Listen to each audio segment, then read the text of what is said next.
The storm warnings had been relentless for days, urging the town of Siesta Key, Florida, to pack up and flee inland. Hurricane Milton was set to be the most powerful tempest in a century. But there was something about the house my grandfather built that made leaving feel impossible. It wasn't just a house, it was a fortress of memories, and I felt bound to protect it.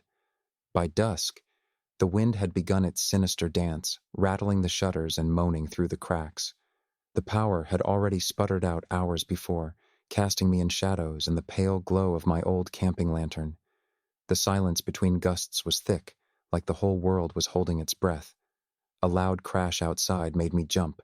Peering through the rain-streaked window, I could just make out a fallen tree sprawled across the road.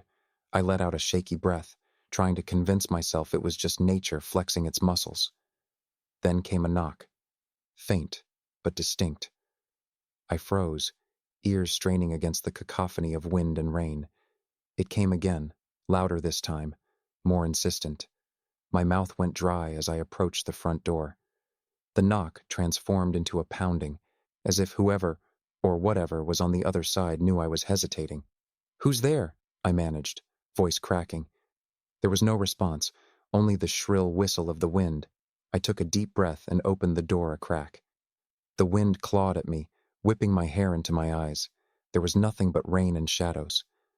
But just as I was about to shut the door, lightning flashed and I saw him.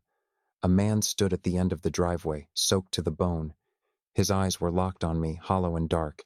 He lifted an arm, pointing to the sky as if warning me about something. Thunder boomed, and in the brief blink of light that followed, he was gone. Panic surged through me. I slammed the door shut, bolting it tight, my chest heaving. The pounding resumed, but now it echoed from all around the house, like a dozen fists hitting every door and window. The lantern flickered, and I stumbled backward into the living room. A sound that shouldn't exist in the middle of a storm made the hair on my neck stand up. A slow, dragging noise, like feet shuffling across the floor. My eyes darted around the room, landing on the dark hallway that led to the basement. In the half-light, I saw a figure standing at the top of the stairs. It was the man, drenched and shivering, eyes fixed on me with an emotion I couldn't place. He raised one arm again, this time pointing at me.